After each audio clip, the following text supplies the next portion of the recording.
नमस्कार, फोरसाइट्स टीवी में मैं आशुतोष आपका स्वागत करता हूं। बात करेंगे लोकसभा चुनाव 2024 के बारे में, जिनकी तारीखों का ऐलान भी जल्द होने वाला है। लोकसभा चुनाव 2024 में बीजेपी इतिहास रचने के मूड में उतर रही है। पीएम मोदी ने बीजेपी को 370 सीट और एनडीए को 400 पार सीटें जीतने का नारा दिया है।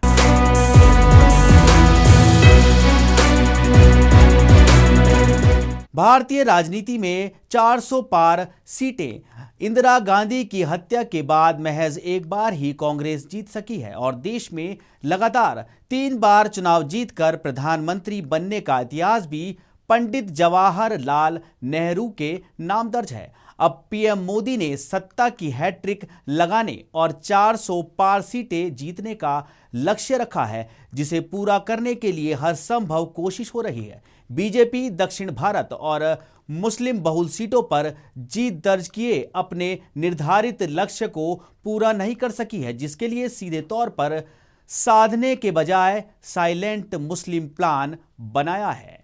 वो प्लान क्या है, आइए जानते हैं।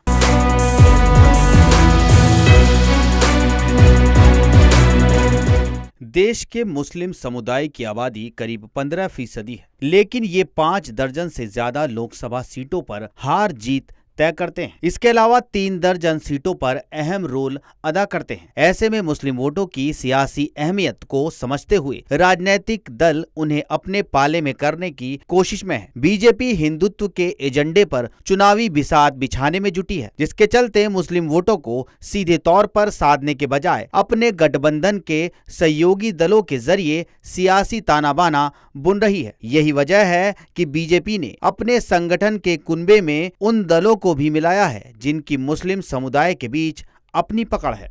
बीजेपी नेतृत्व वाले एनडीए के साथ हाल ही में सहयोगी बने एनसीपी के अजीत पवार से लेकर आरएलडी प्रमुख जयंत चौधरी और जेडीयू प्रमुख नीतीश कुमार की मुस्लिमों के बीच अपनी पकड़ रही है। बीजेपी के साथ रहते हुए भी मुस्लिमों का वोट नीतीश कुमार को मिलता रहा है और जयंत चौधरी लगातार जाट मुस्लिम समीकरण पर ही काम कर रहे थे। बीजेपी के साथ गठबंधन करने के बाद भी आरएलडी के मुस्लिम विधायक उनका साथ नहीं छोड़कर गए हैं और ना ही बागी रुख अख्तियार किया है। जयंत चौधरी के साथ बने हुए हैं, इसी तरह अजीत पवार के साथ मुस्लिम विधायक बने हुए हैं और हाल ही में कांग्रेस छोड़कर बाबा सिद्दीकी ने एनसीपी का दामन थामा है। तो कहने का मतलब है कि बीजेपी भले ही मुस्लिम वोटों को साधने के लिए खुलकर दांव ना खेल रही हो, लेकिन उसे दरकार है इसके लिए अपने सहयोगी दलों के जरिए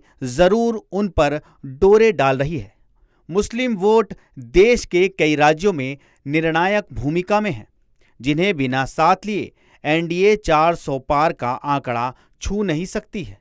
विपक्षी दल जिस तरह से एकजुट होकर 2024 के लोकसभा चुनाव में उतरने का प्लान बनाया है, उसके पीछे एक रणनीति मुस्लिम वोटों को एकजुट रखने की है। इस बात को बीजेपी बाखूबी समझ रही है और उसे ये भी पता है कि मुस्लिम वोटर अगर एक मुश्त वोट उसके खिलाफ किसी एक पार्टी को करते हैं तो फिर देश में 80 लोकसभा सीटें वो नहीं जीत सकेंगी। इसलिए बीजेपी की रणनीति है कि मुस्लिम वोटों को साधने के लिए भले ही वो सीधे तौर पर दांव नहीं खेलेगी, बल्कि सहयोगी दलों के जरिए उसमें सेंधमारी करेगी। बीजेपी अपनी इस रणनीति से विपक्ष को मिलने वाले मुसलमानों के एक मुश्त वोट को जाने से रोकने की रणनीति है, तो दूसरी सहयोगी दलों के जरिए सेंधमारी की है।